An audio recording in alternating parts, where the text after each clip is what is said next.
release that said, "Please don't." What the fuck is that? Do they think that like the people who are going to buy those robots are like, I'm going to spend $100,000 so the thing can go get me a Bud Light Lime? Like, what? Who's going to? I was just confused. I don't love the name Boston Dynamics. That's not the name of a company that should be solving the problem of whether or not robots are evil. You know? It's not. That is the name of a company that should be solving the problem of who found Scully Caps attractive in the first place. You know? That is a company that should be solving the problem of what really is wrong with Mark Wahlberg. Like, I know it's racism, but I think there's more. It's very bad. It seems weird. So, yeah, it's a weird time. I've had a lot of weird jobs around town. I worked for a while as a bouncer. That is a job that I got because I was walking down the street and somebody was like, oh, I bet that chick could block a hallway. They were correct.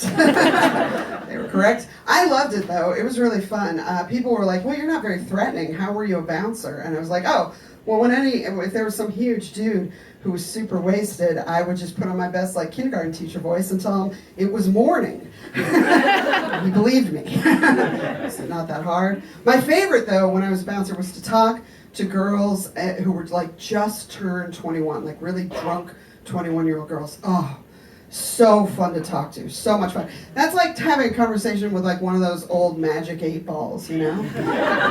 It is. Like, I don't know what's coming next. I just know she doesn't understand the future. It was very fun.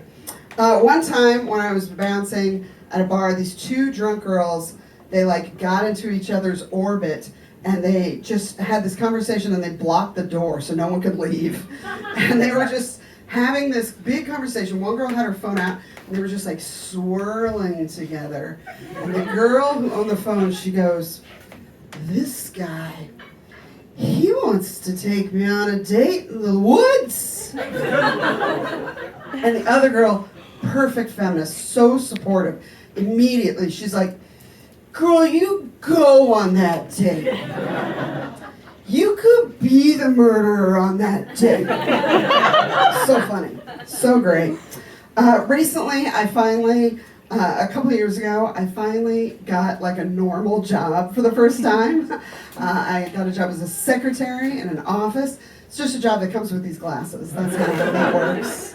Now I walk down the street and people are like, ooh, I bet you can type. And, like, that's not my favorite catcall, but okay, you know. I will tell you guys, my favorite catcall that I ever got, I was in Central Square, and it was like 2 o'clock in the morning. I was walking through the parking lot behind the H Mart, and I saw this guy across the lot, and he saw me, and I saw him, and then he goes, what do you smell like?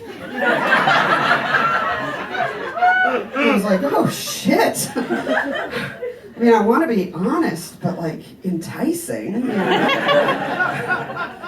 So I thought about it for a second. I was like, Domino's? That was the right answer. It turns out that was a good answer. It was fine. So I started working in an office, and I was nervous at first. You know, I thought they were going to think I was too weird to be there. But they were actually super nice to me. The very first day, this woman comes up and she goes, oh, you're quirky. And I was like, well, that's not what we like to call ourselves, but okay. You know?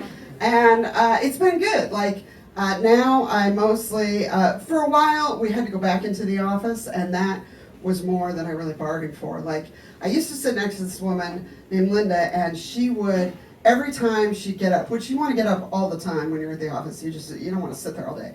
So every time she'd get up, like every 20, 25 minutes, she'd get up and she'd be like, I'm going to make a pit stop. And then she'd leave. And then like 25 minutes later, she'd get up again and be like, I'm going to make a pit stop. And I had kind of forgotten about it because we all went home for so long. And then we came back to the office, and the first time she got up and went, I'm going to make a pit stop, I was like, nobody wants to change your vagina tires, Linda. And I was like, I should work at home. I think I should be working at home.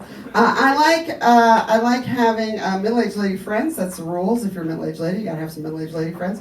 But I recommend it to everyone. Like, we're stupid and we don't give a fat shit. We're a fun time, you know? Get a middle-aged lady friend. Recently, one of my best friends that I've known for forever, she named her tits to empower herself. Very sweet. I was like, only over 40, dear. That's so good. And she was like, you should do it, Angela. It was great. You should do it too. And I was like, I don't really think. She's like, you should do it. And I was like, well, I guess I could go with Bert and Ernie, you know. That would work. I also like having friends who are much younger than me, friends who are in their 20s, because they're better. They're just nice people who were raised better. It's fun. I had this one heart-to-heart. I have this friend who's 22, so she's a full 30 years younger than I am.